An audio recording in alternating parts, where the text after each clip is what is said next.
Okay, welcome back. It has been, I've had to actually let this cake go an additional 20 minutes. It's on its second 10-minute timer.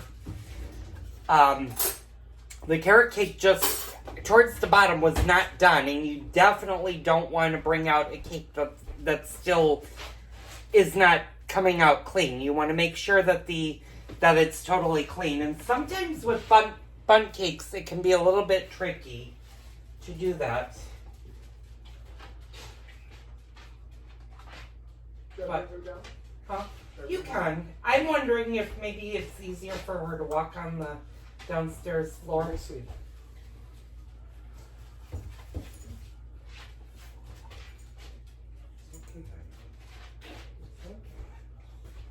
Plus, she was laying down in the big thing. Oh, and the thing? Yeah. Or next to it, at least. Yeah. Okay. Sorry, we're talking about my shadow, my Pomeranian. She's getting old and is going blind, and she just had all of her fur removed. Groomers cut, and I think she's been having problems walking the last year or so, and I know she had a lot of hair on her, but I think yesterday took a lot out of her, and she needs a couple of days just to regroup. So, I'm waiting, like I said, the last 3 minutes. We're going to check the cake once again. If it needs to go longer, it needs to go longer. The total time for this cake says 1 hour and 35 minutes, but it's been in the oven for about 1 hour and 5 minutes, and it may need to even go a little bit longer. But it is starting to show that it's getting more and more done. I can definitely smell it. And you might notice I have the cake stand right here. That makes it easy when it comes to frosting it, but it still needs to cool on the rack for a little bit before we transfer it out. You don't want to put a very hot cake on especially this is milk glass. Anything that's glass, you don't want to put something that just came out of the oven on glass because it will shatter it in a heartbeat. And the milk stand, was my grandmother's, and they're very, very hard to find. As a matter of fact, I think this might be the second milk stand because I think hers actually broke, and it took me a hell of a time finding them on eBay, and I paid a lot of money on eBay because they don't make them like that anymore. And that's probably from maybe the late 50s to early 60s is what I'm thinking of, but this is the exact same one that she had. And I cherish it because I have a lot of good memories of her cakes being served on it, or sometimes she'd even put pies on it, although very rarely did she do pies. She used to do a lot of cakes on it, and they were such delicious cakes. And we're going to start slowly. I'm not going to be doing cakes a lot, but we're going to do a couple of different cakes for different events coming up. Like I said, he's diabetic. I don't want to gain the excess weight, so I don't want a lot of cake in here. And I'm not a humongous cake eater. I'll eat it when it's offered, but that's not my go-to dessert usually. So Edward, stop that. Edward, stop that. So I have just about 35 seconds left on the timer, and we're going to pull it out. We're going to see how it does.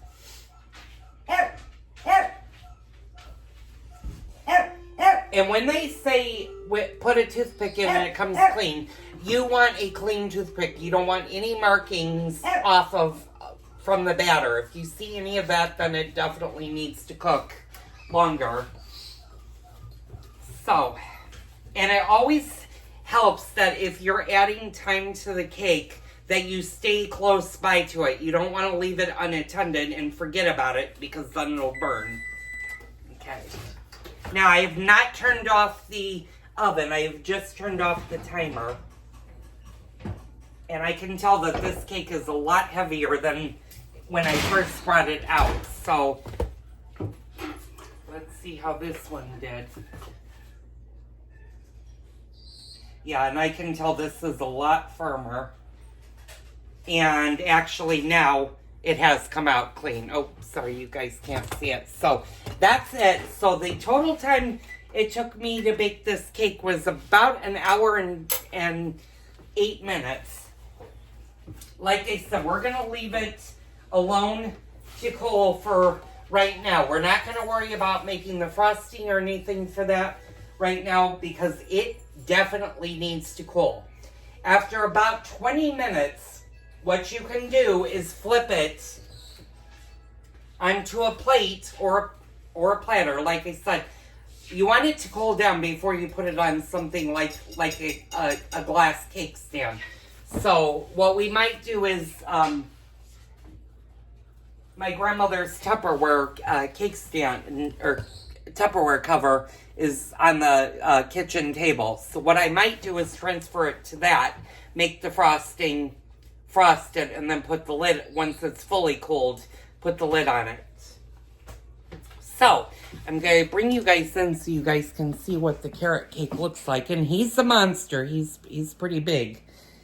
And you can also tell sometimes, and you saw me touch it, and you want to be careful because it is very hot. But if you press on it and it's not looking like it's going to collapse in on itself, then you know that that the cake is predominantly done. I had one of my Facebook friends make a chocolate pudding bun cake, and I think I know what went wrong with his. Those are very finicky. If a lot of noise is made, they will collapse in a heartbeat. But most bundt cakes should be firm. They're a heavier cake because they're a bundt. You can do a chiffon bundt cake, but it's very important to have absolutely silence and not a lot of air movement, because those will flatten in a heartbeat.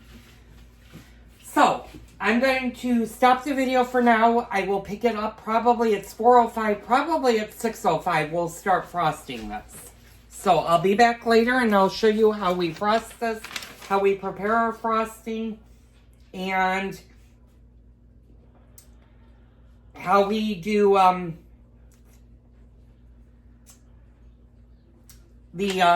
how the cake came out. So stay tuned. Okay, hi all, I'm back. Welcome back to my kitchen. There are a couple things that I neglected to mention, so I'm going to address them right now, and I'm going to put you guys kind of over here for a minute. One, if you're making a bundt cake, it's very important to allow it to cool in the pan for about 10 to 15 minutes. After the 15-minute mark, what you want to do is quickly turn it out and let it cool on a plate, a cake stand, or on a cooling rack. I suggest not putting it on the cooling rack because what can happen is the cake being hot can actually go right through it. So you'll notice that I'm going to show you, I have not frosted it yet because it was still too hot. There is one little side that got stuck, and that's right in here. That's why it's very, very important to grease and flour your bundt cakes to get this out of the way. Now, since it's just me and my husband, this is really easy to take care of. You can actually hide it with frosting. And that's what we're going to do right now. We're going to make the frosting for this. It has cooled significantly down. It's still a little bit hot in the center of it, but it shouldn't be too hot to do the frosting. So we're going to do this in a medium bowl, and we're going to use the hand mixer. So I'm going to have you guys go with me, and I'm going to grab my grandmother's hand mixer. And this is a really, really quick frosting to make. So I'm going to plop you guys here. I know it's a little bit weird to see this. And then I'm going to turn you because I'm going to grab one of my glass bowls. Now, you don't need to go with a humongously big bowl. I'm going to do my mid-size bowl right here, and I'm actually going to put that right there.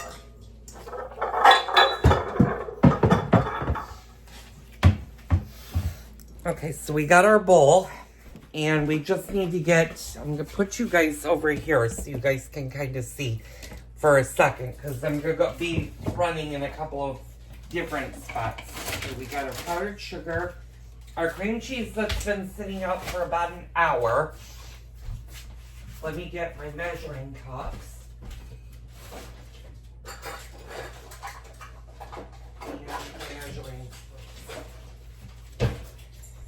And while the cake was cooling, or was baking, I cleaned up the entire kitchen. So everything has been put away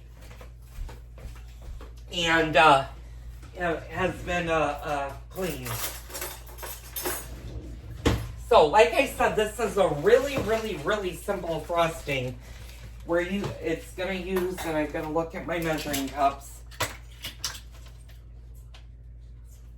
You're gonna use your whipping cream, vanilla, salt, and powdered sugar.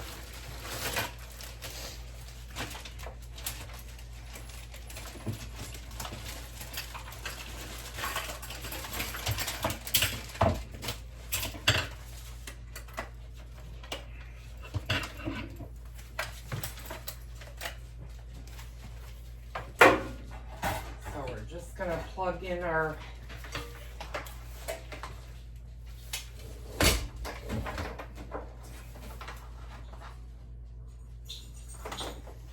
what we're going to do is we're going to use the one package or 8-ounce container of Philadelphia cream cheese. And always keep your Philadelphia cream cheese, because on the inside it does give you these fabulous recipes for curry dip or mini lemon ginger cheesecakes. And they're great to have. So always, before you throw this out, if you use the Philadelphia brand cream cheese, they do have recipes on the inside.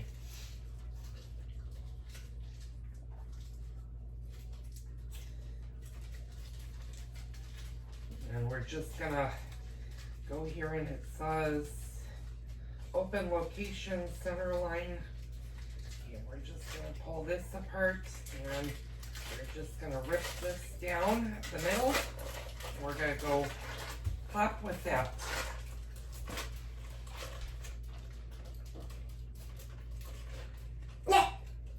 Edward Hugh Beaton. Contrary to popular belief, the one that's barking, the mouthpiece, has eaten tonight. So, okay. So what you want to do with this is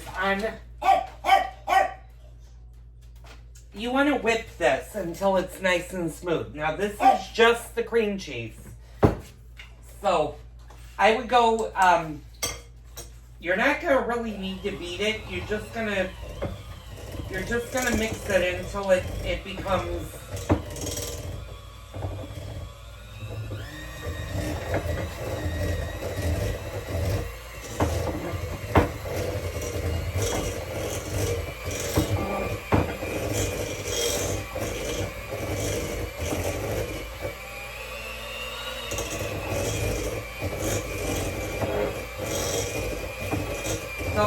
nice and creamy. So I'm going to show you what that looks like, because you guys aren't going to be able to see it. So it should look like that.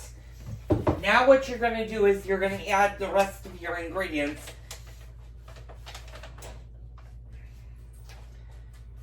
Until it's smooth. You want to make sure that the cream cheese is smooth, which it is. And now you're going to add your whipping cream, vanilla, and salt.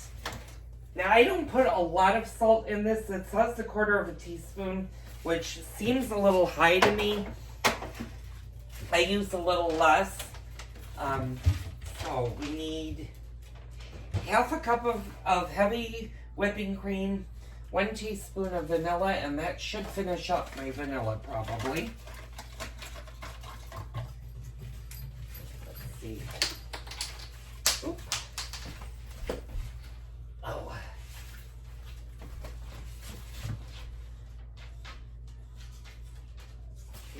1 teaspoon of vanilla. And we're going to do a 1/2 cup of our heavy whipping cream. Now, I did buy the heavy whipping cream for the Swedish meatballs that we're going to be doing on Sunday.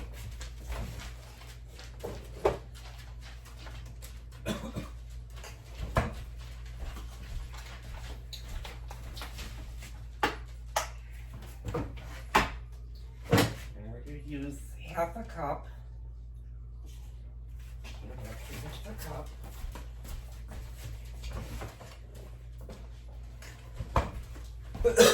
And then we need our powdered sugar, and our powdered sugar is 3.5 cups. So I'm going to take the 2 biggest cups.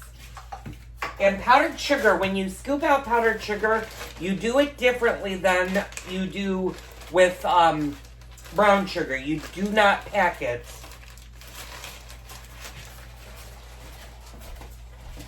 So I'm going to do it from this side so you guys get a little...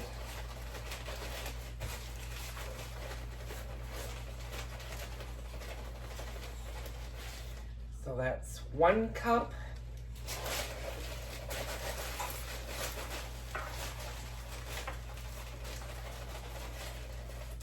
That's 2.5 cups.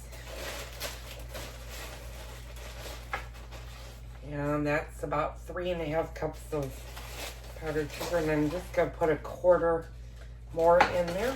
Okay.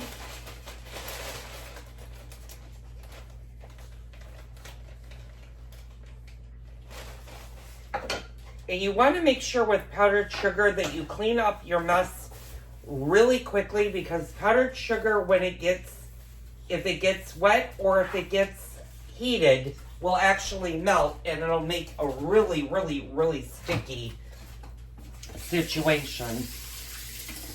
So I have everything in there except for the heavy whipping cream, which we're going to put in now.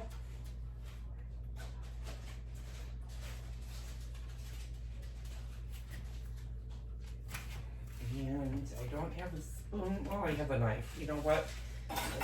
We'll deal with it with a knife. You just want to get all of your heavy whipping cream in. And then you're just going to blend it until it's nice and smooth.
Show you what it should look like.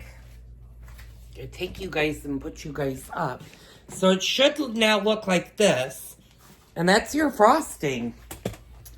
Now you can do several different tricks when you're frosting a bundt cake or a carrot cake.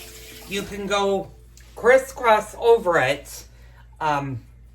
You can frost the entire top as if you were frosting a cake. So I've got my grandmother's cake stand, and like I said, what we're going to do is we're just going to slide the bundt cake onto the cake stand.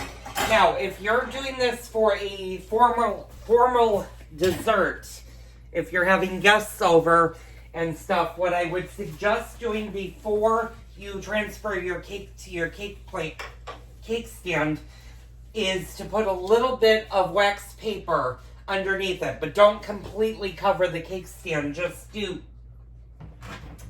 it enough under, that way when you frost your cake, your frosting won't go all over your cake stand. It'll look pretty. So what I'm going to do, I'm going to look and see where my, I think it's over in the hutch. So I'll be right back. It is. I'm just going to get my, spatula. And drop well, I didn't use that, so that's actually clean. And what we're going to do is we're going to take out our beaters. And you can always give the if you have little kids, the beaters to lick. And that's a really good cream cheese frosting. And let's unplug this out of the drawer.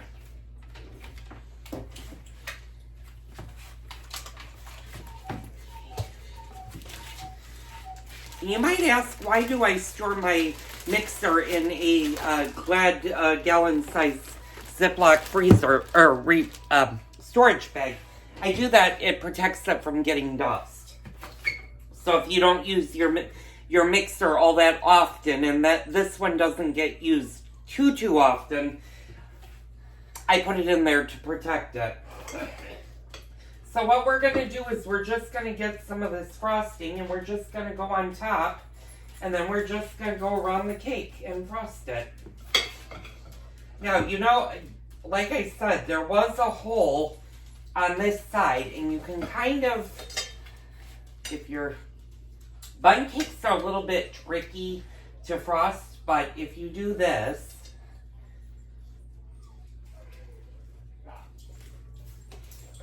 and Tap it. Sorry, you're hearing Cullen is whining. He wants to go OUT. Always when there's something going on.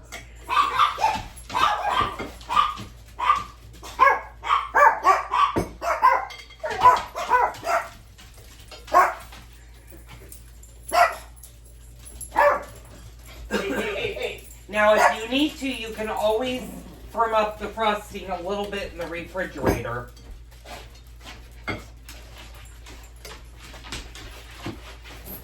So we're just gonna put the cream cheese frosting on. Now, what you can also do is spread, if you have extra nuts or raisins, or if you want to put a little bit of a decoration on the cake, you can always put nuts around it. I don't think this needs it because I put plenty of nuts in it, so it doesn't have to look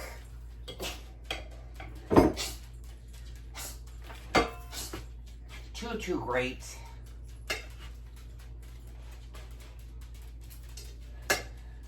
And there's a little piece over here that we need to kind of hide.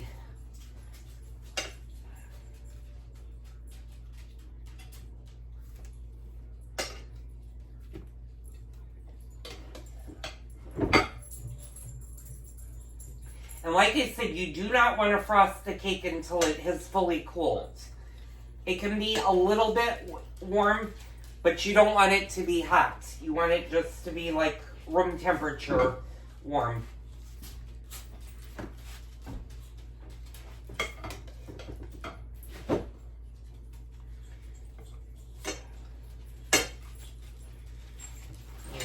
Just gonna go around it. That's looking pretty good. A little bit more on this side. Good. Well, it should be. It's got a lot of powdered sugar in it.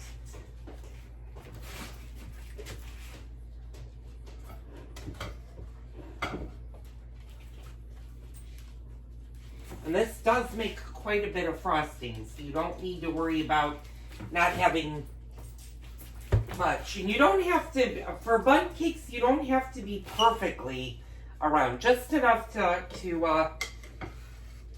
frost. Like I said, you just want to kind of smooth it, and then you can be fancy and do like swirls on it.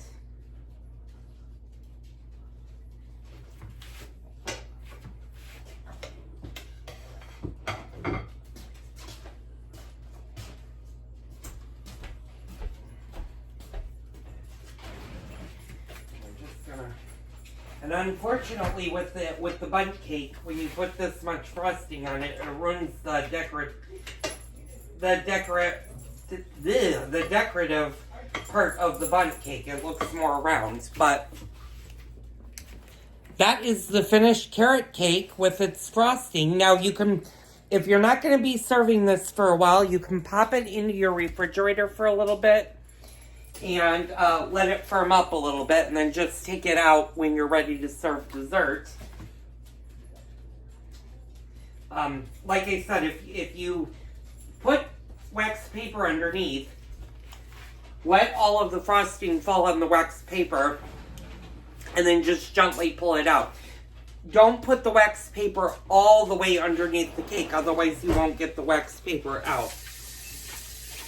But this has been my homemade carrot cake. I hope you guys have enjoyed this video. I know it was long, but we're getting into the homemade cake season.